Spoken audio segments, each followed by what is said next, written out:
The Ferment of Reform, 1830 to 1860. So this is by C.S. Griffin. This is a book about how the reforms that society was obsessed with led up to the Civil War, the ferment of reform. And then when it ripened, the shots started being fired. 1967. Peace in Vietnam, a new approach in Southeast Asia. Yeah, leave it to the communists. 1 million people die in a bloody purge of hatred and retribution, and then the country drops off the map for 30 years as people basically sit in the country and starve. Brilliant. That's a new approach. Copyright 1966. That was before the war ended. Years before the war ended. 7 or 8 years. The Truman-McCarthy controversy and the Korean War. Now, you may know that MacArthur wanted to go into China because he knew China was in Korea. And Truman said, no, we want to show them that we're going to fight, but we don't want a big war. So he fired MacArthur. He fired the bastard. I don't think he should have. I think he should have given him a nuke and sent him into China. John W. Spanier, with new material on the nature of limited warfare. We know how well that works, don't we? Unlimited warfare gave us World War I and World War II, and the successes of Japan and Germany and South Korea and Italy. Limited warfare gave us North Korea and Vietnam, and the total mess that we have in Iraq today, which has now drug out for nearly 20 years, ladies and gentlemen. Iraq is the longest going conflict in our history.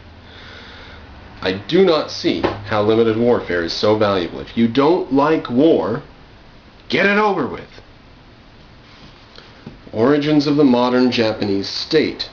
Again, must be through the lens of World War II, so I put that in the war section.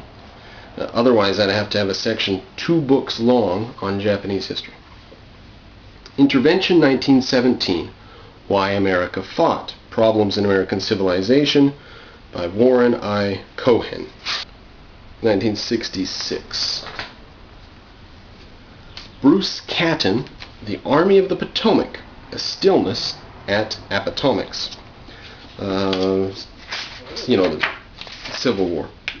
Published 1953, so maybe fairly reasonable. Other books he's written: This Hallowed Ground, Banners at Shenandoah, for juveniles, Glory Road, Mr. Lincoln's Army. So, he does a lot about the Civil War. P.J. O'Rourke, Give War a Chance. I did a video where I took a bunch of little quotes out of this and read them on camera, so you can get that. Give War a Chance. Great book, published 1991, 1992, I think. 1992, just after the invasion of Iraq. The United States and World War II, Volume 1, by Russell Buchanan. 1964, published 20 years after the war ended. 19 years. American Caesar, by William Manchester, on the subject of Douglas MacArthur, who lived from 1880 to 1964. The American Caesar. How do you like that?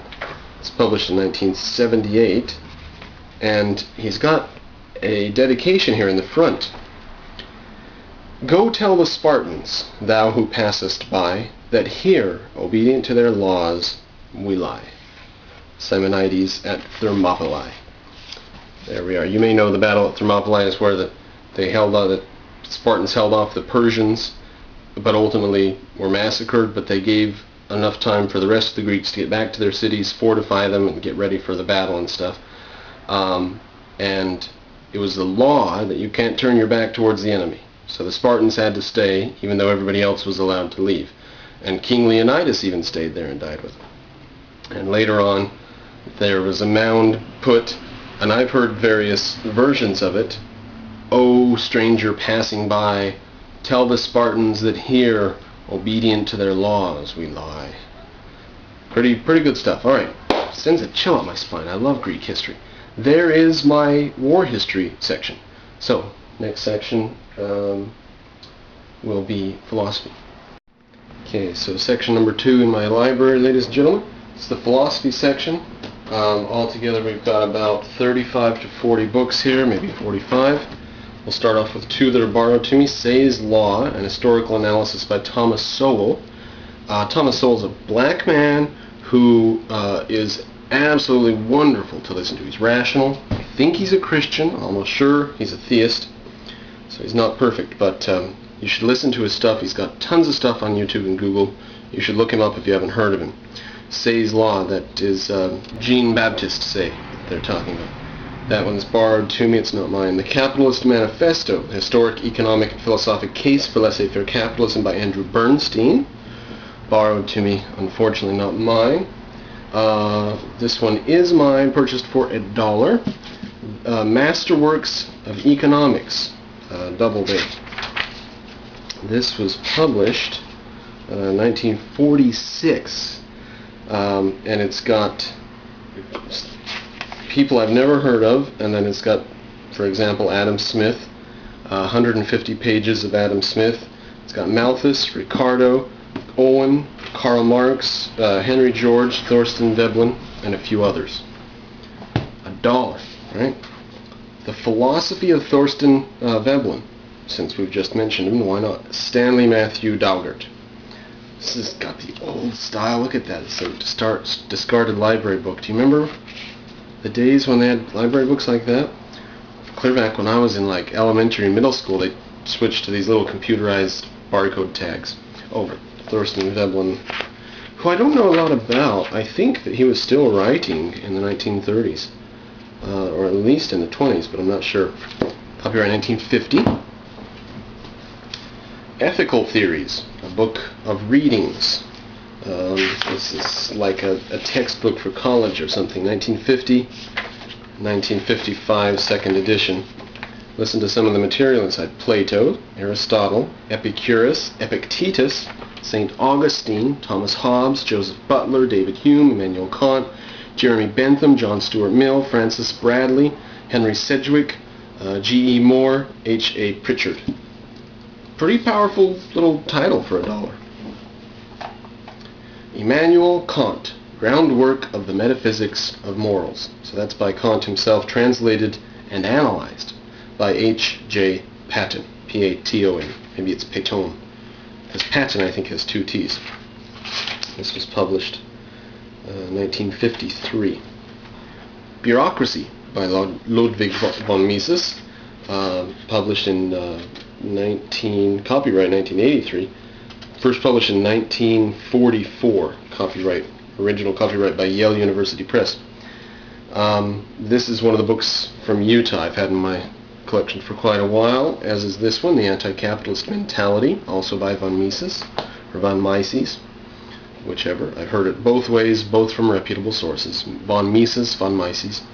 The Foundations of Metaphysics of Morals, again by Immanuel Kant, translated by Louis White Beck. Now, this particular, this one right here, I read for college, and not the whole thing. As I remember, we had to read to page 83, but it's only 90 pages long. So we must not have had to read some material in the middle or something, but it was on an Introduction to Philosophy class, actually a class I took while I was in high school. It was a correspondence class with BYU, Brigham Young University. And the teacher of that course was an absolute nincompoop. He was an absolute nincompoop. But I got good grades and got credit for it. Introduction to Aristotle by McKeon. You'll be familiar with that from the videos I've done on Aristotle. And that's from my library, of course. This is another $1 book. The Age of Adversity, the 14th Century.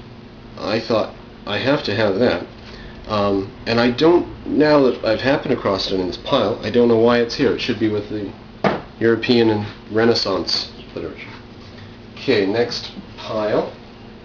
Starting off with a couple of books shipped from Utah. Socrates, selections from Plato, Charmides, Lysis, Lacus, Symposium, Apology, Crito, Phaedo, with Aristophanes, The Clouds, and Xenophon, Symposium. And the thing I like about those is they fit in your back pocket. Aristotle, Essential Aristotle, selections from the Nicomachean Ethics and from the Politics.